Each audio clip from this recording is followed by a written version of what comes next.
نماز کا علم، نبی سے محبت کا علم، رسولوں کا علم، جنت کا علم، جہنم کا علم، پورا علم ایک طرف، اللہ کے بارے میں معلومات کرنا ایک طرف۔ اسی لیے کیا کہا اللہ کے نبی صلی اللہ علیہ وسلم، قیامت کے دن تمہاری تمام نیکیاں قتال فی سبیل اللہ، شہید ہو گئے تم، وہ پوری نیکیاں ایک پڑھنے میں، اور ایک بار جو تم نے لا الہ الا اللہ اخلاص سے کہا تھا وہ ایک پڑھنے میں، یہ پردہ باہر ہے، یہ نیچے چلے گا۔ میجورٹی شراب پینا چاہ رہی، اسلام میں چلتا 7 بلین پلس انسان پورے بڑھ گئے دھرنے پہ، نہیں ہم پیتے اللہ تعالیٰ کو حکم ہے نہیں پینا، نہیں ہم گرل فرینڈ رکھتے نہیں رکھنا، شادی کرو، نہیں ہم بچوں کو ابورٹ کر دیتے، نہیں تم قتل نہیں کر سکتے بلا وجہ کے اپنی اولاد کو، سمجھ میں آنے پوری طرح، نہیں ہم حجاب نہیں کرتے، نہیں حجاب کرنا پڑے، اور اللہ تعالیٰ پورے انسانوں کو بنا کے بولے تم قانون نہیں بنانا، قانون میں بناتا ہوں، تم اپنے آپ کو حکم نہیں دے لینا، میں تم کو حکم دوں گا، تم اس قابل ہی نہیں ہے کہ تم اپنے آپ پہ حکم چلا سکو یا معاشرے پہ حکم چلا سکو، میں بتاؤں گا تم کو کیا حکم چلانا ہے تمہارے لیے۔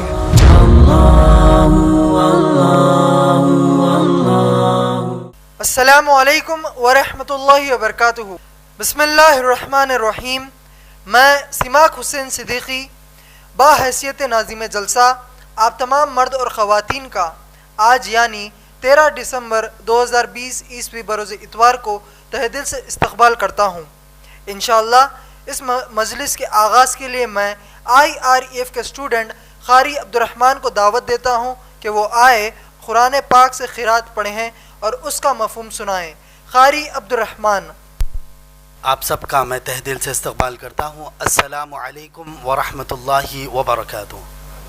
میں عبدالرحمن بن محمد عبدالرشید احمد انشاءاللہ آپ تمام کے سامنے سورہ مائدہ سورہ نمبر 5 کی آیت نمبر 50 کی تلاوت کروں گا، اور پھر سورہ نحل سورہ نمبر 16 کی آیت نمبر 125 سے لے کر 128 تک کی بھی تلاوت کروں گا، اور پھر سورہ 3 کی آخری آیت 8 کی تلاوت کروں گا۔ اسی طرح کی گئی آیات کا اردو میں مفہوم بھی سناؤں گا۔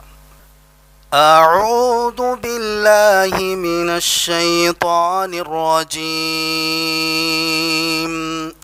بسم اللہ الرحمن الرحیم، افحکم الجاہلیت یبغون ومن احسن من اللہ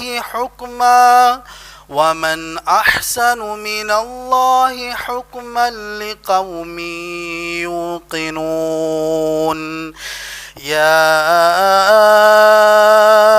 ایہا الذین آمنوا لا تتخذوا اليہود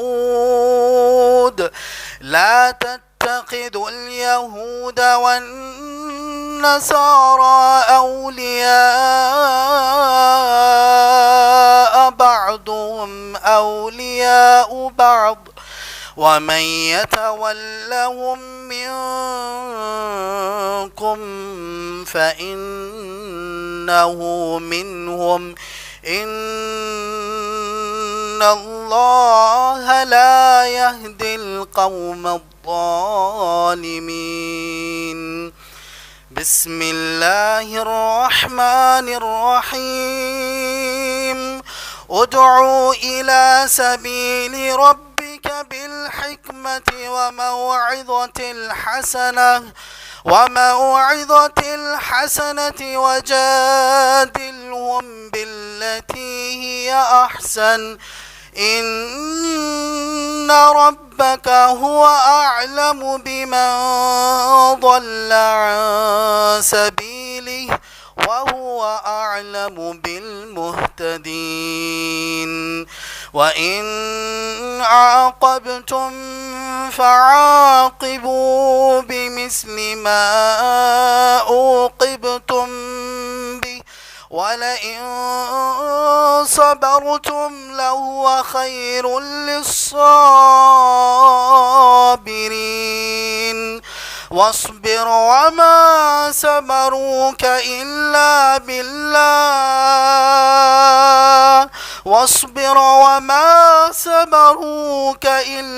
بالله ولا تحزن عليهم ولا تك في ضيق مما يمكرون إن الله مع الذين اتقوا والذين هم محسنون بسم الله الرحمن الرحيم أليس الله بأحكم الحاكمين. آئیے اب میں ان آیات کا اردو میں مفہوم سناؤں. شروع اللہ کا نام لے کر جو بڑا مہربان نہایت رحم والا ہے. تو کیا وہ جاہلیت کے زمانے کا حکم چاہتے ہیں؟ اور یقین رکھنے والوں کے لیے اللہ سے اچھا فیصلہ کس کا ہوگا؟ مومنوں، تم یہودیوں اور نصرانیوں کو دوست نہ بنایا کرو، وہ آپس میں تو ایک دوسرے کے دوست ہیں، اور تم میں سے جو ان کو دوست بنائے گا تو بے شک وہ ان میں ہی میں سے ہوگا. بے شک اللہ ان کو ہدایت نہیں کرتا جو خود اپنے اوپر ظلم کرتے ہیں. آپ اپنے رب کی راہ کی طرف علم کی باتوں سے اور اچھی نصیحتوں کے ذریعے سے بلائیں اور ان کے ساتھ اچھے طریقے سے بحث کیجیے. واقع آپ کا رب خوب جانتا ہے اس کو جو راستے سے گم ہو، اور اس کو بھی خوب جانتا ہے جو راہ پر چلنے والا ہے. اور اگر تم بدلہ لینے لگو تو اتنا ہی بدلہ لو جتنا کہ تمہارے ساتھ برتاؤ کیا گیا ہے، اور صبر کرو تو وہ صبر کرنے والوں کے حق میں بہت ہی اچھا ہوگا. اور آپ صبر کیجئے، آپ کا صبر کرنا اللہ ہی کی توفیق سے ہے، اور آپ ان پر غم نہ کریں اور جو تدبیریں کرتے ہیں ان سے بھی تنگ نہ ہوں. اور اللہ ان کے ساتھ ہوتا ہے جو اللہ سے ڈرتے ہیں اور نیک کام کرتے ہیں. کیا اللہ سب سے بڑا حاکم نہیں ہے؟ اسی کے ساتھ میں اپنا مفہوم ختم کرتا ہوں. وآخر دعوانا ان الحمدللہ رب العالمین. الحمدللہ. اس سے پہلے کہ میں میرے والد جناب عمران صدر IREF کو بیان کی دعوت دوں، آپ تمام کو IREF کا مختصر تعارف دیتا چلوں. الحمدللہ IREF یعنی Islamic research and educational foundation February 1998 عیسوی میں قائم کیا گیا اسلام کا دعوتی ادارہ ہے، جس کا بنیادی مقصد ہے غیر مسلمانوں کو اور گمراہ مسلمانوں کو قرآن اور حدیث با فہم و منہج صحابہ رضی اللہ تعالی عنہم اجمعین دعوت دیں. ماشاء اللہ اسی مقصد کو حاصل کرنے کے لیے IREF حیدرآباد میں، سارے ہندوستان میں اور بے شمار باہر کے ممالک میں انگلش اور اردو زبان میں بیانات غیر مسلم مذہبی علم والوں سے مناظرے، مباحثہ وغیرہ میں شرکت کرتا ہے یا خود IREF منعقد کرتا ہے. الحمدللہ جناب عمران ابھی تک USA، Canada, UK، Australia, New Zealand, Taiwan, Singapore, Malaysia, Thailand, Ireland, Scotland کے علاوہ تمام گلف ممالک میں بھی پروگرامز کیے ہیں. الحمدللہ IREF کے تمام کام جناب عمران پریزیڈنٹ آف IREF کی نگرانی میں ہوتے ہیں. سال میں ایک دفعہ ہونے والے دعویٰ ٹریننگ پروگرام میں IREF پر 200 سے زیادہ بچے اور بچیوں کو اسلام اور کمپیریٹیو ریلیجن یعنی اسلام اور تقابلی مذاہب پر پبلک سپیکر کی حیثیت سے جناب عمران نے تیار کیے ہیں۔ ماشاءاللہ آپ لوگ youtube.com/IREF ویڈیوز کو ہمارے ویڈیوز کے لیے سبسکرائب کیجئے اور 9989031373 کے واٹس ایپ نمبر کو آپ کے پاس ایڈ کیجئے اور ہم کو ایک میسیج بھیجیے۔ ہمارا FB پیج ہے facebook.com/IREFPOSTS۔ ماشاءاللہ جناب عمران کی پہلی اہلیہ یعنی میری والدہ محترمہ ندا گھریلو خاتون ہیں، جبکہ دوسری اہلیہ محترمہ امت المتین کی نگرانی میں IREF کا شعبہ خواتین 2005 عیسوی سے کام کرتا ہے۔ ہر سیٹرڈے کو محترمہ امت المتین اور میری بڑی بہن محترمہ سمیہ فاطمہ کے صرف خواتین کے لیے تقریر ہوتے ہیں۔ انشاءاللہ لاک ڈاؤن کی وجہ سے یہ رکا سلسلہ بہت جلد دوبارہ شروع ہو جائے گا۔ الحمدللہ ہر سنڈے کو جناب عمران اور خود میرے بیانات IREF پر مرد اور خواتین کے لیے ہوتے ہیں، یہ بھی لاک ڈاؤن کی وجہ سے رکا ہوا تھا۔ الحمدللہ سنڈے کے بیانات کے لاک ڈاؤن کے بعد پہلی بار 27 ستمبر 2020 سے آغاز ہوا۔ ماشاءاللہ لاک ڈاؤن سے قبل جناب عمران اردو میں اللہ کے 99 نام پر بیان کر رہے تھے۔ اسی سلسلے کو جاری رکھتے ہوئے آج بھی جناب عمران اللہ کی صفت اللہ الحکیم پر بیان کریں گے، جو اس اللہ کی صفت پر دوسرا اجلاس ہوگا۔ اب میں جناب عمران کو دعوت دیتا ہوں کہ وہ آج کا اپنا بیان شروع کریں۔ جناب عمران۔ الحمدللہ رب العالمین والصلاة والسلام علی رسولہ الکریم وعلی آلہ واصحابہ اجمعین۔ اعوذ باللہ من الشیطان الرجیم، بسم اللہ الرحمن الرحیم۔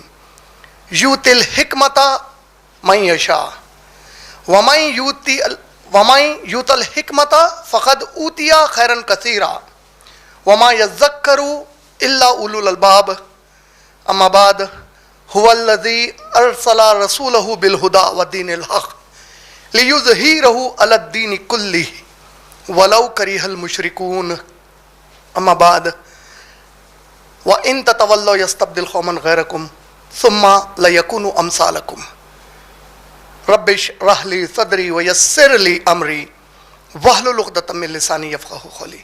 اما بعد، میں میرے تمام بھائیوں کا اور میری بہنوں کا اسلامی طریقے سے استقبال کرتا ہوں۔ السلام علیکم ورحمۃ اللہ وبرکاتہ۔ ماشاءاللہ ہماری آج کی جو 15ویں نشست ہے اللہ رب العالمین کے 99 نام کے اوپر بیان پر، اس کا جو عنوان ہے وہ ہے اللہ الحکیم، اور یہ ہمارا دوسرا سیشن ہے، دوسرا اجلاس ہے اس صفت کے متعلق۔ اور جیسا میں نے اپنے پچھلے سیشن میں جو پہلا سیشن تھا الحکیم پر اللہ کی صفت، اس میں بتایا تھا کہ الحکیم پر ہیں انشاءاللہ ہم کچھ ہفتے اسی صفت کے اوپر اپنا بیان رکھیں گے یا گفتگو رکھیں گے یا ہمارا اجلاس رکھیں گے۔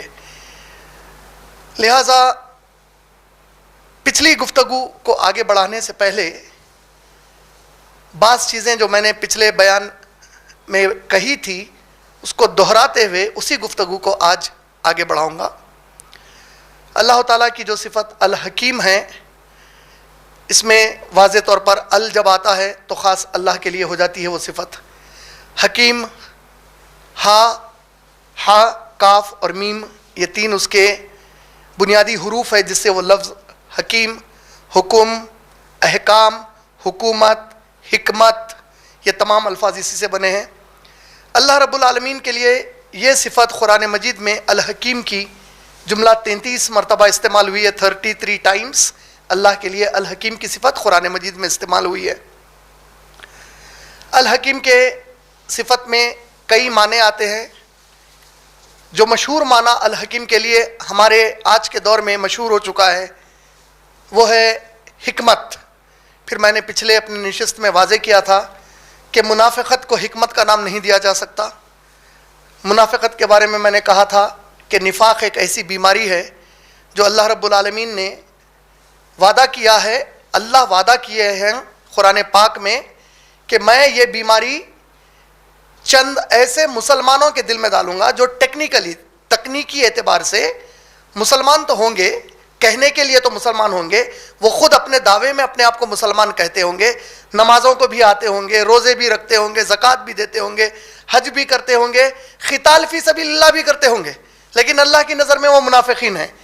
اور اس کی جیتی جاگتی مثال سیرت طیبہ محمد صلی اللہ علیہ وسلم کی سیرت سے ملی جاتی ہے، جہاں جنگ احد میں عبداللہ ابن ابی قتال میں بھی شامل ہونے گیا تھا، اور نمازوں میں وہ پابندی سے آتا تھا، اپنے آپ کو مسلمان کہتا تھا، روزے بھی رکھتا تھا، یعنی وہ تمام کام کرتا تھا جو مسلمانوں کے لیے احکامات کے طور پہ اللہ نے نازل کیے، لیکن اللہ کی نظر میں یہ منافق تھا، اور محمد صلی اللہ علیہ وسلم نے اس کو ابو المنافق کا لقب دیا، منافقوں کا باپ ہے کہا اللہ کے نبی صلی اللہ علیہ وسلم نے۔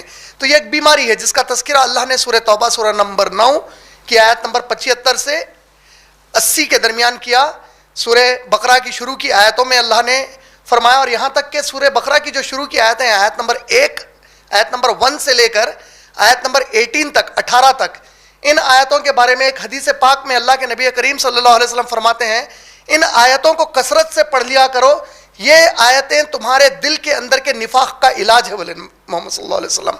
تو منافقت کا ذکر آیا سورہ توبہ کی آیت نمبر 80 میں، تو اللہ نے یہاں تک کہہ دیا کہ اے نبی صلی اللہ علیہ وسلم، اگر آپ ان منافقین کے لیے 70 مرتبہ بھی دعائیں مغفرت کریں گے تو اللہ تعالیٰ آپ کی دعا ان کے حق میں قبول نہیں کریں گے۔ اور یہ چند باتیں بتاتے ہوئے میں نے کہا تھا کہ جو الحکیم کی صفت ہے، اس کو سمجھنا ہمارے لیے بہت ضروری ہے، کیونکہ بہت زیادہ گہرائی سے ہماری بچپن سے لے کے موت تک اور ہمارے تمام معاملات سے یہ صفت کا بڑا ہی گہرا تعلق ہے۔ اگرچہ کہ اللہ کی ہر صفت کا ہے، لیکن یہ صفت بہت زیادہ گہرائی سے ہمارے ساتھ تعلق رکھتی ہے، یا کم از کم میری سمجھ کے حساب سے بہت زیادہ ہمارے روزمرہ کی زندگیوں سے یہ تعلق رکھتی ہے۔ اب اسی بات کو آگے بڑھاتے ہوئے آج کی نشست کے لیے آئیے وہ حدیث جو پیارے نبی کریم صلی اللہ علیہ وسلم نے اللہ کے 99 نام کے بارے میں فرمائی ہے، وہ ایک بار آپ لوگوں کو دوبارہ یاد دلا دوں۔ صحیح بخاری جلد نمبر 9 حدیث نمبر 7392، 7392 والیوم نمبر 9 صحیح البخاری۔ کیا فرمایا تھا رسول اللہ صلی اللہ علیہ وسلم نے؟ ان للہ 99، ان للہ بے شک اللہ کے لیے 99 اسمن 99 نام ہیں، 100 الا واحدہ سوائے ایک کے، یعنی ایک کم 100، 99 نام ہیں۔ پھر کیا کہا؟ اصحاحا دخل الجنت، جس نے اصحاحا جنت میں چلے گیا۔ ہمارے ترجموں میں اکثر کیسا آیا؟ جس نے اس کو یاد کیا جنت میں چلے گیا۔ یاد کرنے کو عربی میں کیا کہتے ہیں؟ حفظ، حافظ قرآن، یعنی وہ جس نے قرآن کو حفظ کر لیا، یاد کر لیا۔ حدیث میں 99 نام یاد کرو نہیں بولے، اصحاحا کا لفظ ہے، الف صاد ہا الف ہا، اصحاحا۔ عربی میں اصحاحا کس کو کہتے ہیں؟ یہ یاد اس لیے دلانا چاہ رہا ہوں تاکہ یہ صفت سمجھنے میں آسانی ہو جائے۔ اصحاحا، یہ حدیث کے صحیح معنی اگر ہم کو سمجھ میں آ جائیں گے انشاءاللہ، تو انشاءاللہ ثم انشاءاللہ نبی صلی اللہ علیہ وسلم کی خوشخبری میں ہم بھی شامل ہو سکیں گے۔ اصحاحا دیکھیے حفظ نہیں ہے وہاں پہ، حفظ قرآن حفظ آسان ہے ہمارے سمجھنے کے لیے۔ ایسا ہی قرآن مجید کی اس آیت کو جو ایک ہی سورے میں 4 مرتبہ آئی ہے، اگرچہ کہ بہت مشہور ہے، اس آیت کے بھی معنی کو بعض لوگوں نے پھرا دیا۔ کیا کہا تھا اللہ تعالیٰ نے؟ یہ قرآن کو ہم نے آسان کیا ہے تمہارے، کیا ہے آیت عربک میں کسی کو یاد ہے؟ وَلَقَدْ يَسَّرْنَا الْقُرْآنَ لِلذِّكْرِ فَهَلْ مِن مُدَّكِرٍ، ہم نے اس قرآن کو تمہاری یاد کرنے کے لیے نہیں بولے، ذکر، عربی میں ذکر بولتے ہیں نصیحت حاصل کرنے کو، میں کوئی چیز سے نصیحت حاصل کرتا ہوں، ہم نے اس قرآن کو تمہاری نصیحت کے لیے، ذکر کے لیے آسان کیا ہے۔ کوئی ہے تم میں جو اس سے نصیحت حاصل کرے؟ اچھا کتنی پیاری آیت ہے، دیکھیے کتنا ایک دل کو اطمینان بخشنے والی آیت ہے، میں اس قرآن کو تمہاری نصیحت کے لیے آسان کرا ہوں، کوئی ہے جو نصیحت حاصل کرے۔ یہ سورہ قمر سورہ نمبر 54 سورہ نمبر 54 کی 4 آیتیں ہیں، 17، 20، 22 اور 40، یہ 4 آیتیں ہیں، 12، 22، 32 اور 40۔ یہ 4 آیتیں وہی ہیں، کیا ہے؟ ہم نے قرآن کو آسان کیا ہے نصیحت حاصل کرنے، کوئی ہے تم میں جو نصیحت حاصل کرے۔ تو میں بھی جب کبھی آیت پڑھتا تھا بڑا سکون ہوتا تھا، لیکن ایک بار میں سوچا کہ سورہ قمر پورا پڑھیں جس میں یہ آیت آئی ہے، اس میں اللہ تعالیٰ جہاں کہیں یہ آیت آئی اس کے پہلے اس قوم کا ذکر کرے جس پہ عذاب بھیجے اللہ تعالیٰ، اس قوم کا تذکرہ کرے جو نافرمان ہوئی، ان کو عذاب دیے، عذاب کے بعد ان کا خاتمہ کس بری طریقے سے کیا گیا، کیسی ذلت سے کیا گیا، کیسا دنیا والوں کے لیے ہمیشہ ان کو بے عزت کر دیا گیا، اس کا ذکر کر کے اس کے بعد بولے میں قرآن آسان کیا، کوئی ہے نصیحت حاصل کرنے کے لیے اس سے. پھر دوسری قوم کا ذکر کرے جس پر عذاب بھیجا گیا، پھر تیسری قوم کا ذکر کیا جس پر عذاب بھیجا گیا، پھر چوتھی قوم کا ذکر کیا جس پر عذاب بھیجا گیا. اس کے بعد بولے یعنی بتایا کیا جا رہا، نصیحت ہے تم لوگوں کے لیے اس قرآن میں کس بات کی کہ دیکھو اگر نافرمانی کرو گے تو پھر میرے عذاب کیسے آئیں گے، اور تم کو بھی ویسی ذلت والی قوم بنا کر چھوڑ دوں گا، بے عزت والی قوم بنا کر چھوڑ دوں گا جس پر میرا عذاب آئے گا، اور لوگ جب بھی یاد کریں گے تم کو ذلت کے ساتھ اور بے عزتی سے یاد کریں گے، ان لوگوں میں شمار کر کے یاد کریں گے جس پر اللہ نے اپنا عذاب کیا تھا. مثال کے طور پہ آج تک مسلمان دو جنگ یاد کرتے، مشہور جنگ یاد کرتے. ایک جنگ بدر، جنگ بدر ہم کس طرح یاد کرتے، فخر کے ساتھ یاد کرتے. دوسرا چنگیز خان کا حملہ بغداد کے اوپر، مسلمان تھے وہاں بغداد میں، لوٹ مار ہوئی، مسلمان ذلیل کیے گئے، دونوں بھی جنگ ہوئے، دونوں میں بھی مسلمان شامل. ایک وہ جو قیامت تک مسلمانوں کے لیے مثال ہے، دوسرے وہ جو قیامت تک کے لیے عبرت بنا دیے گئے. تو یہ جو اللہ تعالیٰ کا اسی طریقے سے قرآن پاک میں اور احادیث میں کئی معاملوں میں انسان کو نصیحت دینے کے لیے جو فرمان آئے ہیں، اسی تعلق سے احساہا کا لفظ استعمال کیا رسول اللہ صلی اللہ علیہ وسلم نے. اور احساہا کا معنی کیا ہے، احساہا اللہ کے ناموں کے کانٹیکسٹ میں جب یہ حدیث میں لفظ استعمال ہوا، اس کا سب سے پہلا معنی ہے اللہ کے نام اور صفات کو صرف اور صرف خالص اللہ ہی کے لیے یاد رکھنا. اللہ کے جو نام ہیں وہ خالص صرف اللہ کے لیے یاد رکھنا، کسی مخلوق کے لیے وہ نام یاد نہیں کیے جائیں. احساہا عربی لفظ کا پہلا معنی اللہ کے صفت کے تعلق سے وہ ہے. احساہا اگر کہیں استعمال ہوگا اللہ کے علاوہ تو اس میں معنی پہلا کیا چلے جائے گا، اس چیز کو جس کا ذکر آ رہا اس کو اسی کے کانٹیکسٹ میں صرف اس کے لیے یاد کرنا. یہاں انا للہ تسعۃ تسعین اسماء، اللہ کے 99 نام ہیں، میاتن الا واحدہ، ایک کم 100 سے. اس کو یاد کرو، کس کو، وہ ناموں کو کس کے لیے ہے وہ، تو جو نام اللہ کے لیے ہیں ان کو خالص صرف اللہ کے لیے رکھو. اور کونوٹیشن بولتے ہیں نا، کونوٹیشن اصطلاح، وہ نام کا معنی اور اصطلاح دونوں جو اللہ کے لیے جائیں گے وہ صرف اللہ کے لیے رہیں گے، اب کسی کے لیے نہیں آئیں گے. مثال کے طور پہ اللہ خالق، اللہ پیدا کرنے والے ہیں، تو خالق کون ہوں گے، ماں باپ پیدا کیے لیکن آپ ان کو خالق کبھی بھی نہیں بولے. اچھا اسی طریقے سے اللہ بدیع، بدیع اللہ کی ایک صفت ہے. اللہ اگر بدیع ہے تو وہ اللہ کی شان ہے، انسان بدعت نہیں کر سکتا. کلو بدعت ضلالہ بولے نبی صلی اللہ علیہ وسلم. سمجھ میں آ رہا؟ تو جب اللہ کے ناموں کے لیے کوئی آئے گا وہ خالص صرف اللہ کے لیے رہے گا. اب اس میں کیا کیا چلے گیا، بندہ نواز، غریبن نواز، یا اللہ مدد کے علاوہ آپ کوئی بھی نہیں آئیں گے. یہ خالص اللہ کے، اصحاحا، اللہ کے لیے خالص کرو ان ناموں کو جو اللہ کے نام ہیں. اور یہی بات اللہ نے سورہ اعراف کی آیت نمبر 180 میں کہا، اللہ کو بہترین ناموں سے پکارو، اس کے تمام نام سب سے پیارے نام ہیں، ان ناموں میں بگاڑ پیدا مت کرو. بگاڑ پیدا مت کرو کا مطلب ان کو جس کے لیے ہے وہ نام اس کی شان کے لیے رکھو، اس میں کوئی بگاڑ دے کر کسی اور مخلوق کے لیے استعمال مت کرو ان کو. غوث اعظم صرف اللہ تعالیٰ ہے، غوث بے تحاشا نوازنے والے وہ صرف اللہ رب العالمین ہے، تو صرف اللہ کے لیے رہے گا وہ نام اور کسی کے لیے نہیں جائے گا وہ. تو یہ اس کا پہلا معنی آ گیا اصحاحا کا. نبی صلی اللہ علیہ وسلم کیا بولے، اللہ کے 99 نام ہیں، اصحاحا حفظ کرو نہیں بولے، اصحاحا اس کو اس کے مقام پر رکھ کر اس کو اس کا مقام دو اور خالص اللہ کے لیے رکھو ان کو. پہلا معنی چلے گا. دوسرا معنی، اس کے معنی جب کسی میں بیان کرو تو صرف اتنے ہی بیان کرو جتنے اللہ نے خود قرآن میں سکھائے یا محمد صلی اللہ علیہ وسلم نے بتائے.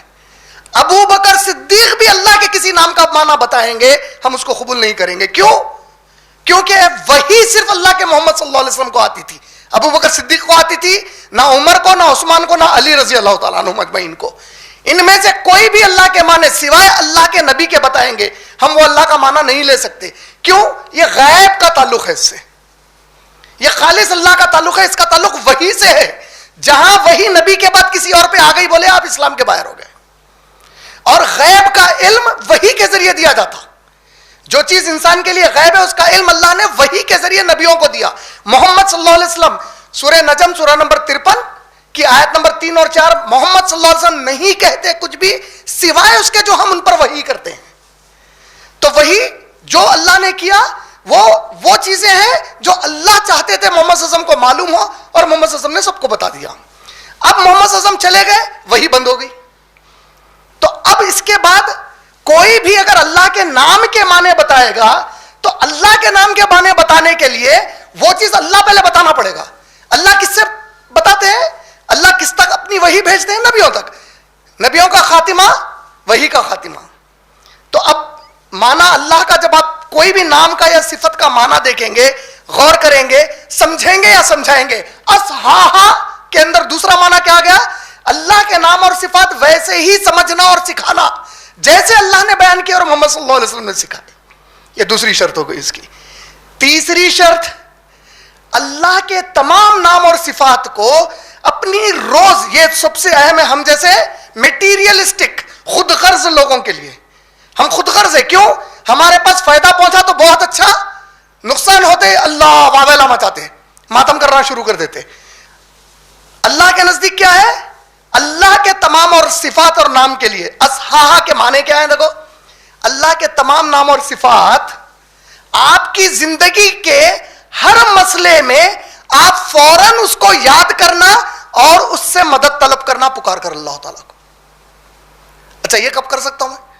جب میرے کو نام بھی معلوم ہونا, اس کے معنی بھی معلوم ہونا. نتیجہ جب میرے کو نام اور معنی نہیں معلوم ہے, اب میں کسی اور کو غوث اعظم بناتا ہوں, کسی اور سے مدد مانگنا شروع کرتا ہوں. سمجھ رہے ہیں آپ؟ تیسرا معنی اصحاحا میں کیا ہے؟ اللہ کے جو نام اور صفات ہیں ان کو آپ کی روز کی زندگی میں آپ کے اپنے ضرورت کے لیے استعمال کرتے رہنا. مثال کے طور پہ, اے اللہ آپ خالق کائنات ہیں, مجھے بہترین اولاد عطا فرمائیے.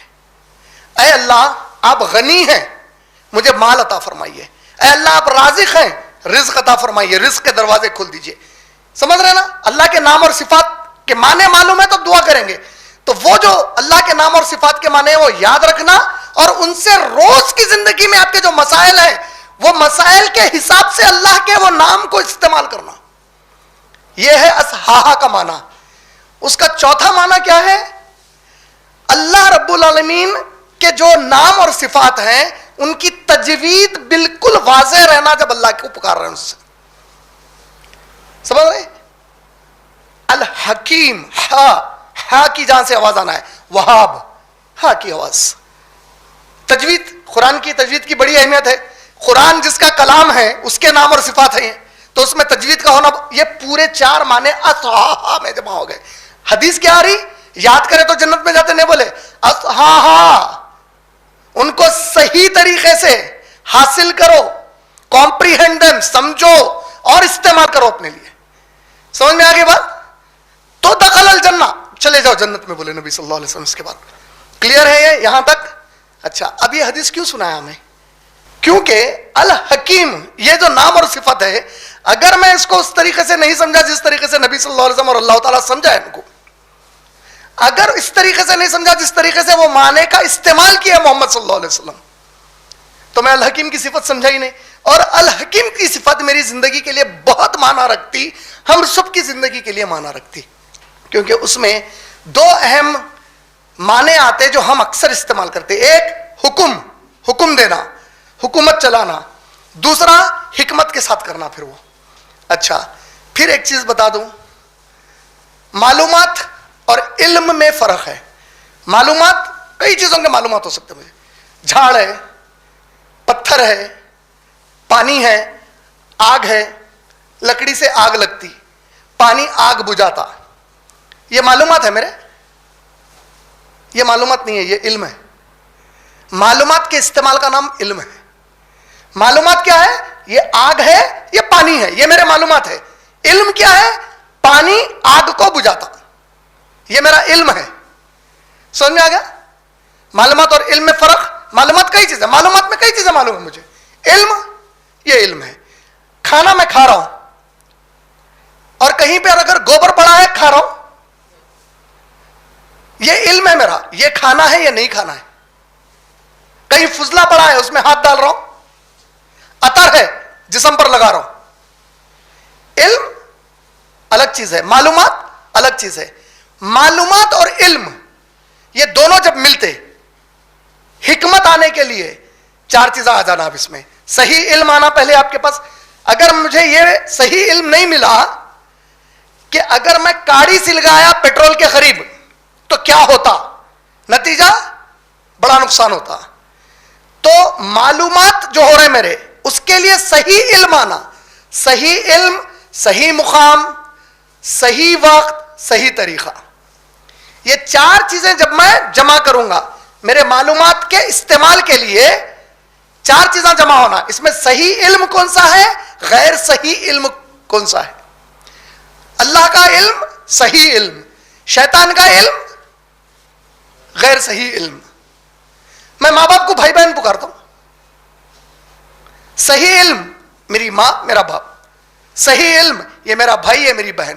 پڑوسی کو پپا پکارتا ہوں, علم ہے یہ, صحیح اور غلط علم ہے. اب یہ صحیح علم تو حکمت کی پہلی شرط صحیح علم, صحیح طریقہ, صحیح مقام, صحیح وقت. یہ چار اگر جمع ہوئے تو یہ کیا بن گئے, حکمت.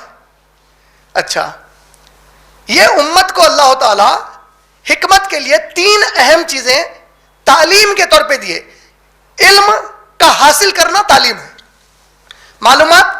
اب وہ معلومات کو صحیح طریقے سے سمجھ کے اس کا استعمال کرنا, یہ میری تعلیم ہے. ایجوکیشن, ایجوکیشن یہ معلومات کا صحیح استعمال کرنا, یہ کیا ہے, ایجوکیشن.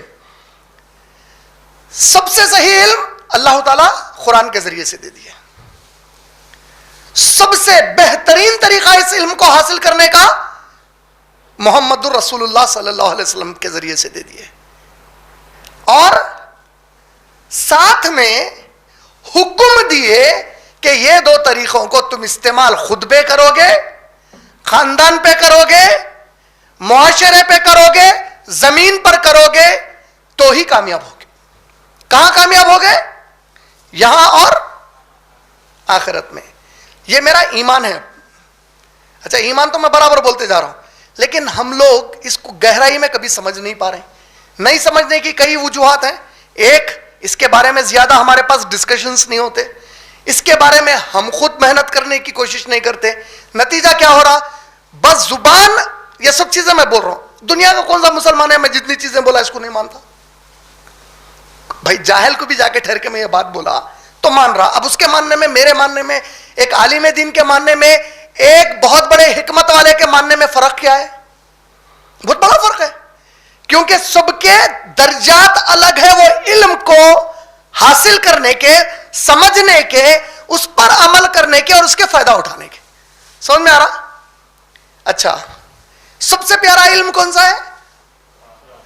کوئی انکار ہو سکتا ہے اس پہ؟ فَإِنَّ خَيْرَ الْحَدِيثِ, اللہ کی کتاب سب سے بہترین علم ہے. اس علم کو مکمل کوئی حفظ کر لیا, کیا بولتے اس کو آپ, کیا بولتے, حافظ ہے, اس کو حکیم پکارے. کیوں؟ سب سے اچھا علم ہے نا اس کے پاس. پھر بھی حکیم نہیں پکارے آپ اس کو, حافظ قرآن بولے. صرف ثابت کیا ہوا اس سے, حکمت الگ چیز ہے. قرآن کا علم حاصل کر لینے کے لیے حفظ کر لینا الگ چیز ہے. حفظ کر لیا وہ بیچارہ, لیکن حکیم ہے انہوں نے بولے, بہت حکمت والے ہیں, ان کو نہیں بولے. میں جس آیت سے اپنے بیان کی شروعات کیا, سورہ بقرہ سورہ نمبر 2 آیت نمبر 269, کیا فرمایا اس میں اللہ تعالیٰ, یوتل حکمت من یشاء, ہم جس کو چاہتے ہیں حکمت عطا کر دیتے ہیں. سمجھ رہے؟ حفظ کر لینا الگ شعبہ ہے. دیکھ لو ہمارے پاس حافظ قرآن کی بڑی اہمیت ہے, لیکن وہ حفظ پورا قرآن کرنے کے باوجود اس کے پاس ابھی حکمت نہیں آئی, اور حکمت آنے کے لیے قرآن کا حفظ کرنا ضروری نہیں ہے. اور اللہ تعالیٰ سورہ بقرہ کی آیت نمبر 269 میں کیا فرما رہے, یوتل حکمت من یشاء, ہم جس کو چاہتے ہیں حکمت عطا فرما دیتے ہیں. وَمَن یُؤْتَ الْحِکْمَةَ, جس کو ہم نے حکمت عطا کی، فقد اوتیا خیرن کثیرا، ہم نے اس کو بہت بڑی اچھائی عطا فرما دی. وما یذکر الا اولو الالباب، اور ہمارا ذکر، ہم سے نصیحت صرف وہی نہیں لیتے جو عقل والے نہیں ہیں، جس کے پاس سمجھداری. اولو الالباب سمجھدار لوگوں کو بولتے ہیں. جو سمجھدار نہیں ہے وہ ہمارے پاس سے نصیحت نہیں لیتا، بول رہے ہیں اللہ تعالیٰ. کس سے نصیحت نہیں لیتے؟ اللہ سے نصیحت نہیں لیتے. کون نہیں لیتے؟ سمجھدار جو لوگ نہیں ہیں. اسی طرح سورہ یونس سورہ نمبر 10، بہت ایزی ریفرنس ہے یاد رکھنے کے لیے. سورہ نمبر 10، ایک اور زیرو ایڈ کرے تو اس میں کیا ہوگا؟ 10 میں آیت نمبر 100 ہے. 10واں سورہ آیت نمبر 100. کیا فرما رہے ہیں؟ وما کانا لی نفسن، کوئی شخص کے اختیار میں نہیں ہے، تومینا کہ وہ ایمان لائے، الا باذن اللہ، سوائے اس کے کہ اللہ کی اس میں مرضی ہو. کوئی انسان خود سے ایمان نہیں لا سکتا، بول رہے ہیں اللہ تعالیٰ، سوائے الا باذن اللہ، سوائے اس کے کہ اللہ کی اس میں مرضی شامل ہو. اس کے بعد کیا بولے معلوم ہے؟ اور ہم اس کو غلاظت میں ڈال دیتے ہیں. کس کو؟ ان لوگوں کو غلاظت میں ڈال دیتے جو عقل سے کام نہیں لیتے. بولے اللہ تعالیٰ تم اگر عقل استعمال نہیں کریں گے تو ہم تم کو غلاظت میں ڈال دیں گے. بولے عقل استعمال کرنے کا معنی کیا ہے؟ عقل یہ ہے، دیکھیے آوارہ کس کو بولتے ہیں معلوم ہے آپ کو؟ معلوم نہیں معلوم بھائی بولو. نہیں میں سیریس پوچھ رہا ہوں، کچھ معلوم ہے؟ نہیں معلوم ہے آوارہ ہم کس کو بولتے ہیں ہمارے معاشرے میں؟ نہیں ڈپریشن نہیں. دیکھیے میں اس کو آسانی سے سمجھا دیتا ہوں. معاشرے میں، ہماری سوسائٹی میں بعض چیزیں موریلٹی اور اموریلٹی مانی جاتی، اخلاق اور بد اخلاق، کردار بد کردار. یہ ایک معاشرے میں، ہر معاشرے میں ایک سسٹم رہتا ہے اس کے بارے میں. اس کو یہ اخلاق مانا جاتا ہے، یہ بد اخلاق، کردار بد کردار مانا جاتا. وہ سوسائٹی میں جو وہ بد کرداری کا کام کرے وہ آوارہ مانا جاتا. سمجھ میں آ گیا؟ اسلام میں کردار والا کون ہے؟ قرآن پر عمل کرنے والا، سیرت کے مطابق، یہ اخلاق اور کردار والا ہے. بد اخلاق اور بے کردار جس کو آپ آوارہ بولتے ہیں، انہیں کون ہے؟ جو ان سے ٹکراتا. سمجھ کی بات؟ تعقلون، اللہ تعالیٰ کیا بولا؟ میں عقل والے کو اگر عقل سے کام نہیں لیا تو کیا گندگی ڈالتا ہوں. بولے رجس. عربی میں رجس کے جو معنی آئے ہیں، قرآن کی اس آیت کی تفسیر میں بھی جو معنی آئے ہیں، عربی میں رجس کا استعمال ایک اور جگہ بتاتا ہوں تاکہ آپ آسانی سے سمجھ جائیں. سورہ مائدہ کی آیت نمبر 90، انما الخمر والمیسر والانصاب والازلام رجس من عمل رجس، وہی رجس کا لفظ آیا.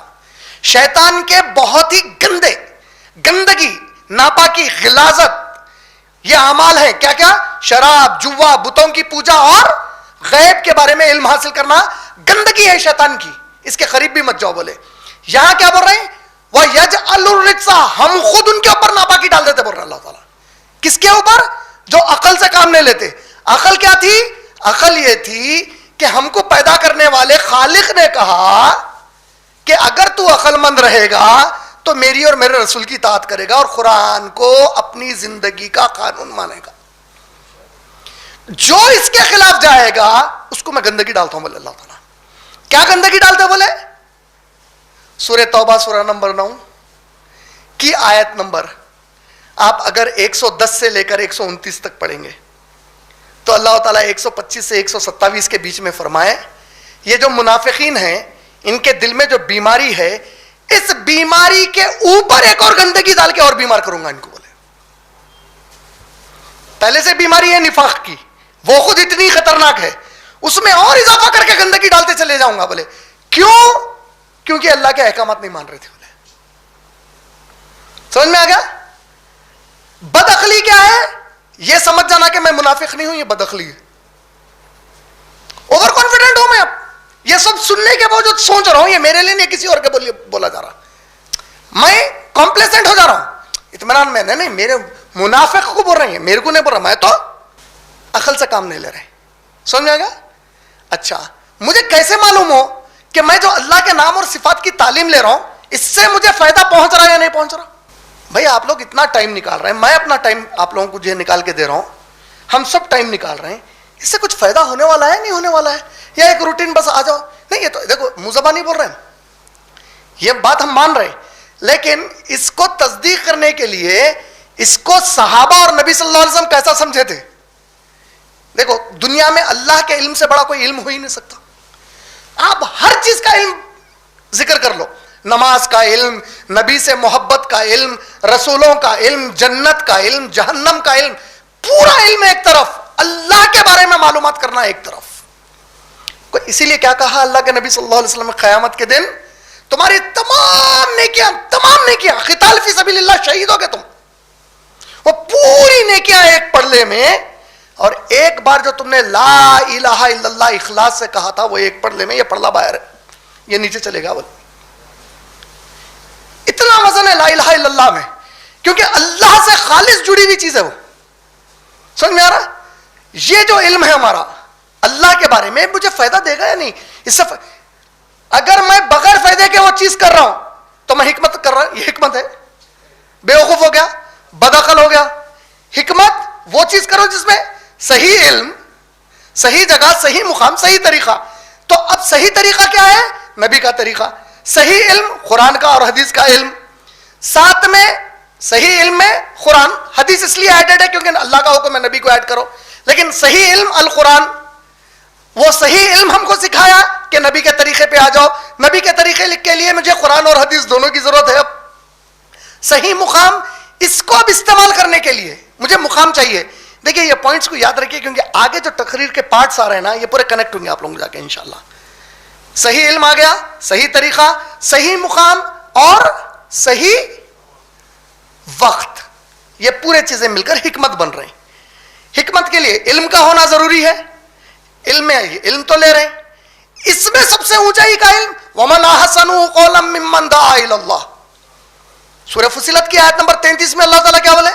اس سے اچھا کون شخص ہے؟ بولے جو اللہ کی طرف لوگوں کو دعوت دے کر بلائے. اسلام کی طرف بلائے نہیں، اللہ کی طرف. اللہ کی طرف دعوت دینے کا مطلب کیا گیا؟ اللہ کا تعارف اللہ نے خود جیسے اپنے قرآن میں اپنے لیے کیا. اللہ کے بارے میں لوگوں کو واقف کراؤں کہ اللہ کے صفات کیا کیا ہیں، اس کی شان کیسی ہے اللہ تعالیٰ کی، اس کے شان کو بیان کروں، اس کا ذکر کروں خالص.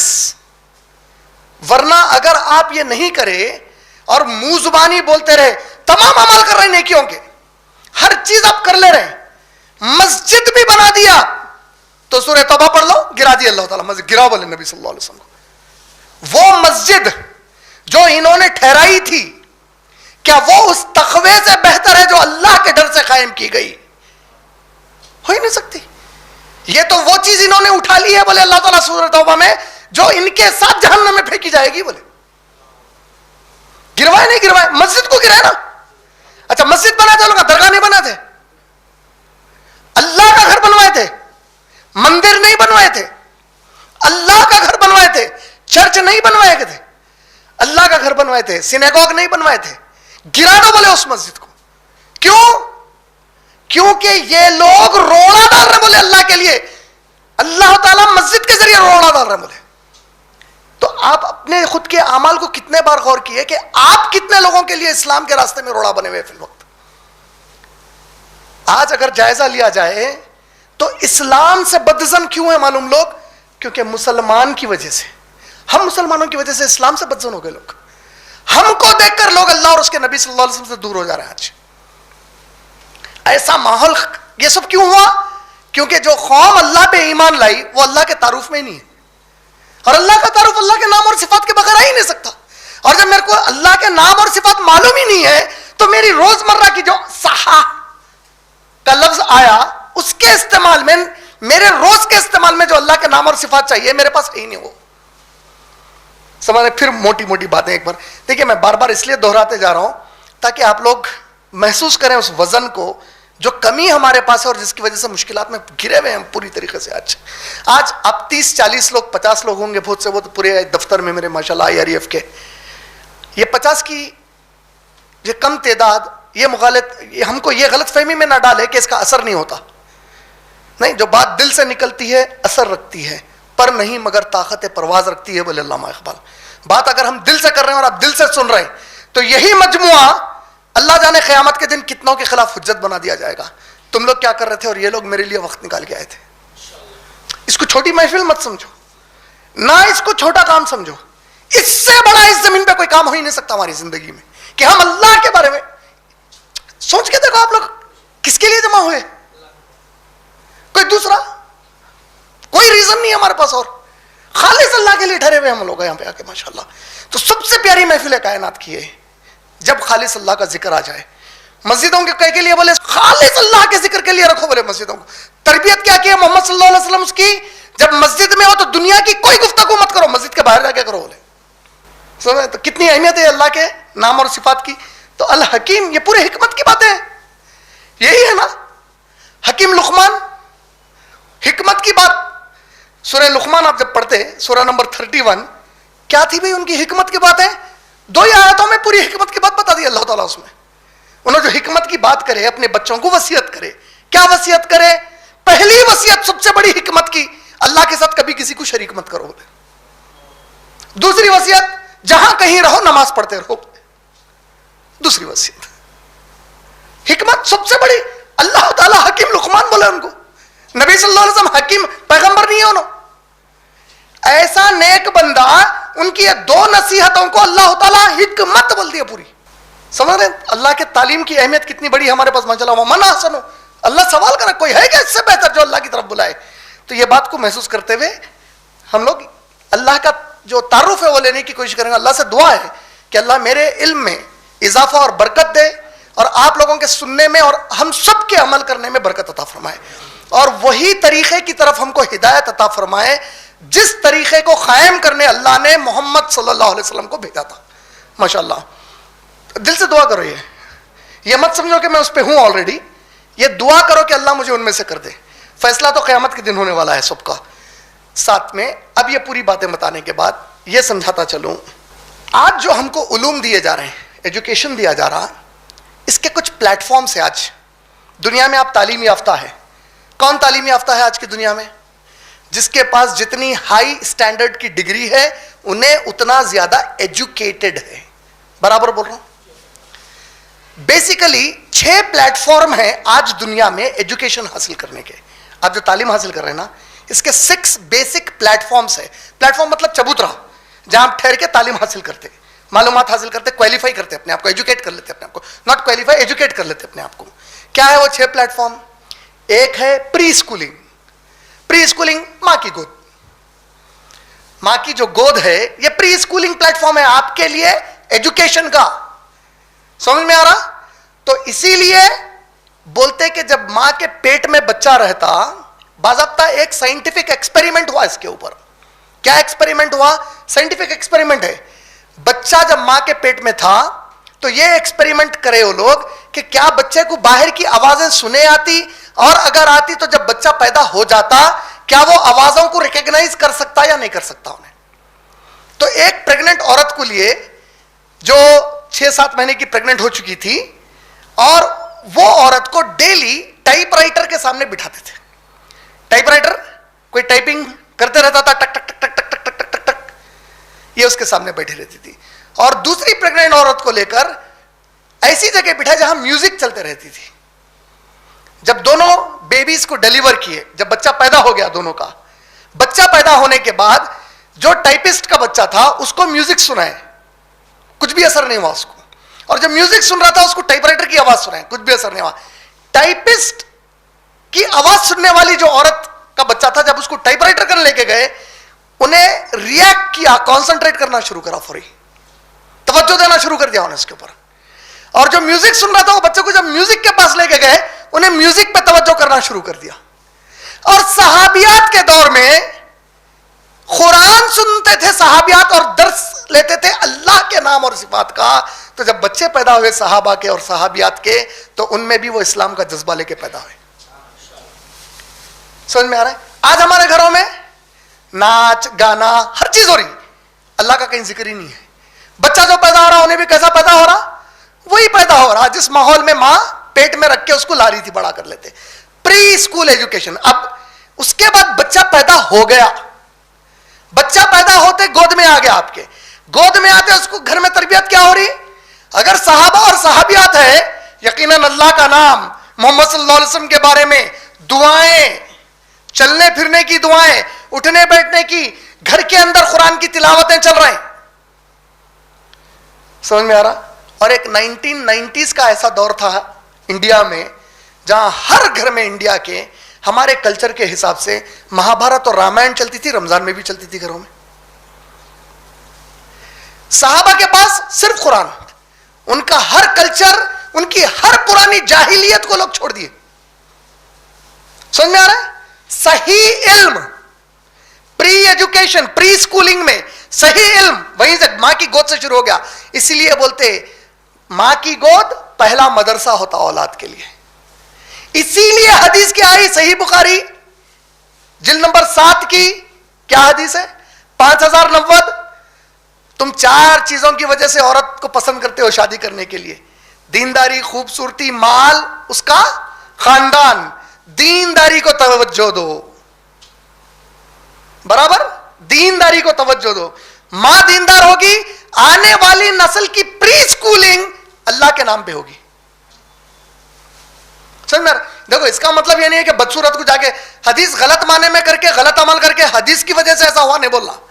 نبی صلی اللہ علیہ وسلم تیرے مزاج میں ہے، تیرے کو زیادہ پسند ہے خوبصورت سے کرنا تو ٹھیک ہے، تیری محنت زیادہ کر، خوبصورت پلس دیندار کو دیکھ لے.